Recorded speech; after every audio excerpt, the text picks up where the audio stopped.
Welcome everyone to our session. My name is Courtney Lorenz, and I'll be introducing two of my colleagues today. Amy Hallgrimson is a Vice President of Business Development here with Excel, and Kelly Cowan is a Project Executive in our Sacramento office.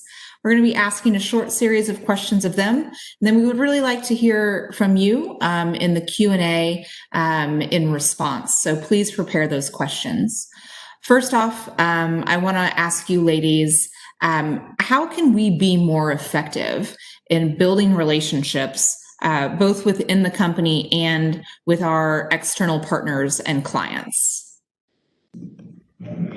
Thanks, Courtney. I would say that for me personally, it is truly about making relationships more meaningful and making them a more personal relationship. So what I mean by that is if you can include someone's spouse, someone's family, and truly transform that business relationship into a personal one, it will take you so much further in life.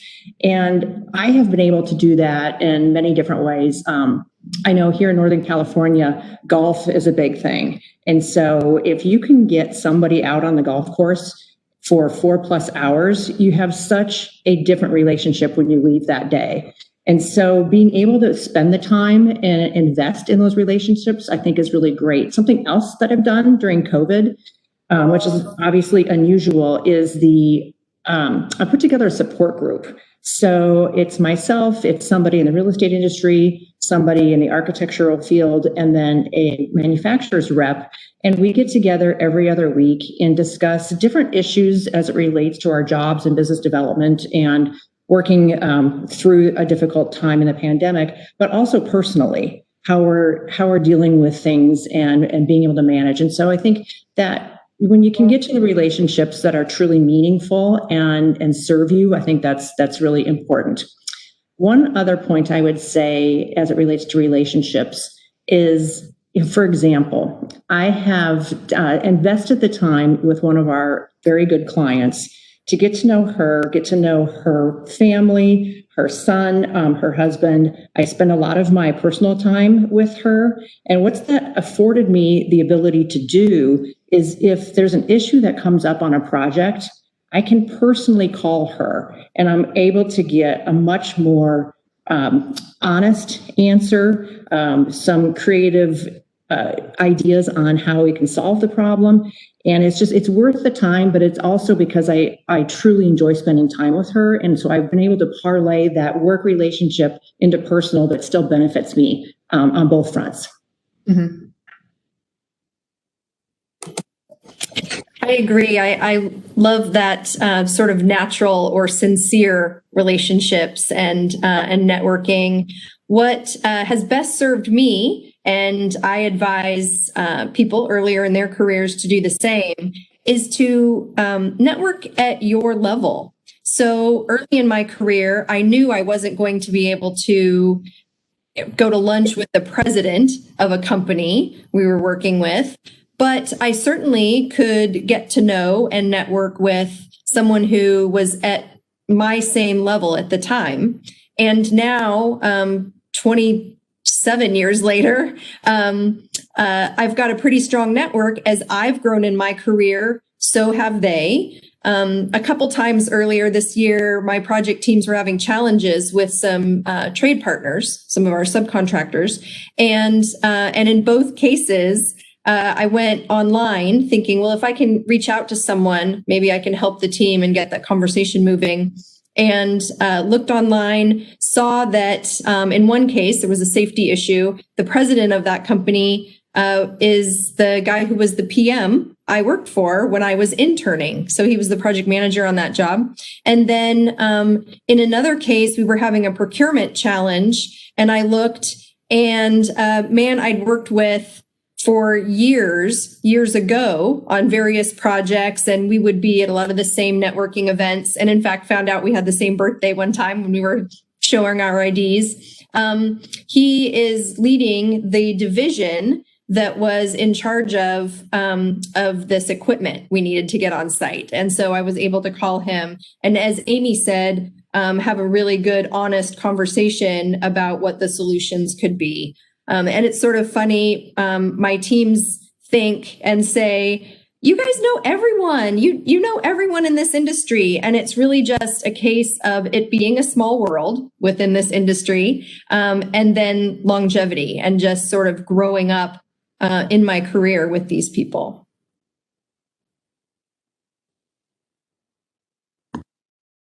Some words I would take away from that are sincerity and longevity. So you actually mean it when you make connections, and that's what creates value.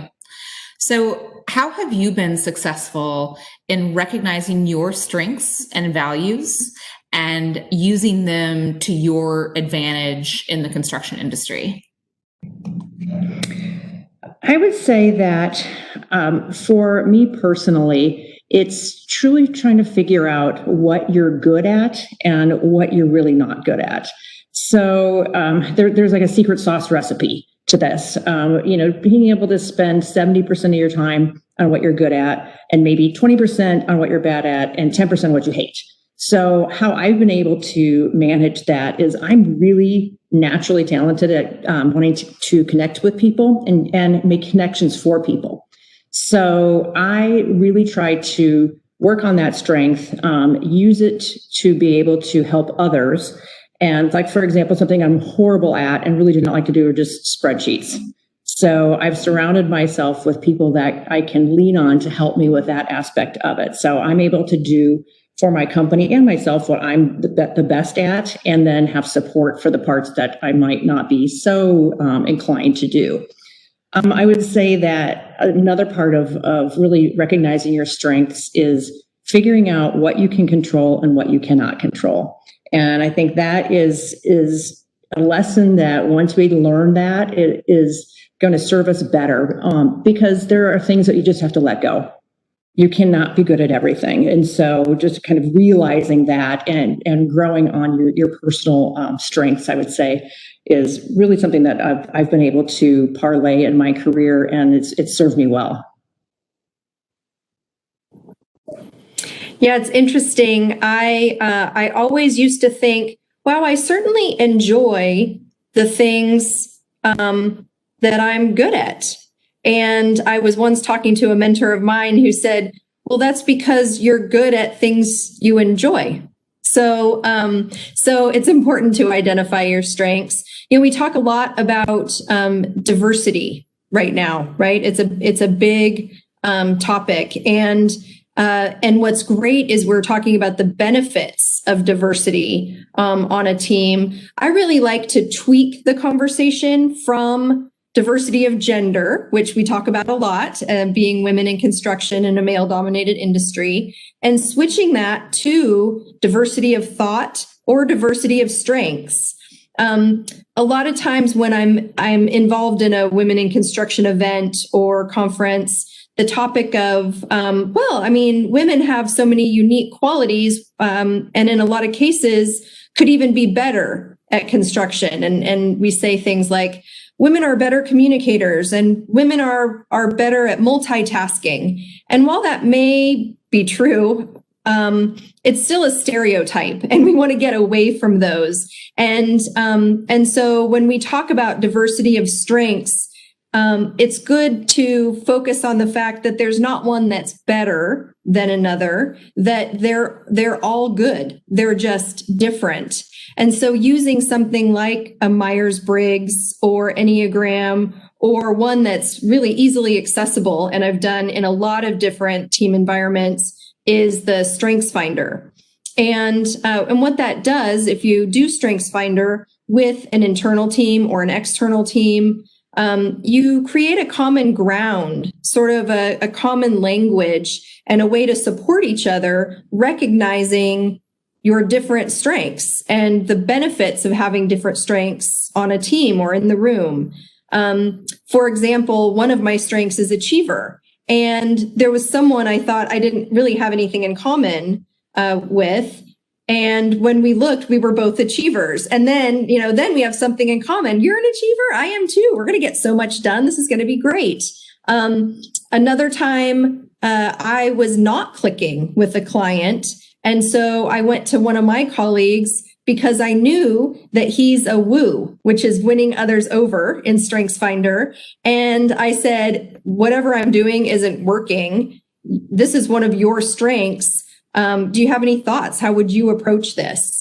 So it's a way to sort of come together, celebrate your diversity, but really focusing on strengths. I think we've talked a lot, or a lot of people have heard that idea of you will get so much more out of building on your strengths than you will really the diminishing return of fixing your weaknesses. And so that's important. I think another strength that I've learned about myself is that I'm perceived as being less threatening. And so that's given me the opportunity to have a lot of difficult or crucial conversations that maybe even a colleague will ask me to do on his behalf. It's also in this time when we talk a lot about unconscious bias and the importance of raising awareness around that bias, to do something. It's a term I learned just recently from a woman I was on another panel with a couple months ago. And she said that it's much more effective if you can, instead of call someone out, call that person in. And I think having a less threatening approach really helps with that. One story I can think of, and this was years ago, I was in a job site trailer and we were just setting up, and it was a huge trailer. We had, I want to say it was like a quadruple wide, and we were setting up the restrooms, and the restroom sign said men and girls. And I went to the superintendent who was in charge of setting up the trailer and asked if he would change the sign on the women's room. And he said, "What's the big deal? This is just what was in the shop." So I grabbed it. And I said, "It's not so much for me, but we have a couple young women working here. I just want them to have the same sort of stance, the same opportunities. And I don't want them to have sort of a unconscious situation where they're not on equal standing with the men." And he said, "Well, I don't know if anyone really cares." And I said, "Okay, then, don't change the girls to women, but please change the men to boys." And he said, "Oh, no, I don't want to do that. I get it. I got it. Thank you." So just flipping things in a way that's not threatening, you can make it sort of fun, has helped me personally. Amy, do you use those same tools externally? I do, very much so. I feel that in my personal life, my family life, and in my friendships, also realizing your strengths is good. I know I'm a planner. I am, like, at my core a planner, and so even in my personal life, I'm the one that will set everything up. I will make all the plans. Everybody will have a fantastic time and won't have to think about any detail. So yeah, it's, you once you realize what you're good at, you can use that for anything. So to close this up, and also in order to promote conversation, how have you learned how to reduce the amount of wasted energy and maximize the energy that you can put into your job in order to collaborate internally and externally? And Kelly. Thank you. I've found, and we sort of talked about your good at the work that you enjoy and vice versa. And part of that for me and that energy comes from finding joy in my work through it having purpose or meaning. And so I really encourage people to find a market or a company with a culture, a set of values, and really a purpose that aligns with your own. For me, Excel Construction, where we build to improve lives, has made a big difference in how I feel about my work. There was a time early on in my career, I was building a lot of corporate office buildings. And they were technically interesting, being mid or high-rise buildings. great teams. But after a while, it just wasn't very meaningful to me. And now that I focus on building in our education market, I have a lot more purpose and can put a lot more energy into my projects, even if I'm having a challenge on a project and walking away from a site at the end of the day, and it was just a tough day and working through some issues. Instead of just getting to my car and driving home, I'm waiting as the row of kindergartners walks by with their library books, or a mom and daughter are walking by, and I'm in my hard hat and my safety vest, and the mom says, "Are you the boss?" And I say, "I am out here, the boss." And she looks at her daughter and she says, "See, women are bosses." So I think finding a piece of what you do that aligns with your purpose and really feeds your values is the most important. And for me, I would say similarly, but I feel that if you don't take time for yourself, you really don't have anything to give to anybody else. So I'm a huge proponent of making sure that you figure out whatever that is. For me, I get on the Peloton every day in the morning, and I get all the junk out that I need to get out so that I am fully present and fully available to both my family and my colleagues. So I think that would be one takeaway that I think is really important when you look at where you're spending your energy. I would also say that you spend time and form relationships with the people that you want. And that doesn't mean that you aren't going to be in difficult situations or have to get along with people at various times. But if you truly focus on spending time with the people that you want, I think that just feeds your soul and feeds your energy. And for me, a big takeaway that I had to learn is business versus personal.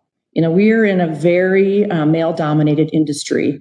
And there are things that are said that there are times that you just basically have to say, you know, that's a business relationship and I can't take it personally. And so it's learning to, not that you need to always have thick skin, but there are times that it will serve you as it relates to your energy so that you don't get deflated when you realize it's not something that was meant to be a personal attack or comment or whatever that might be.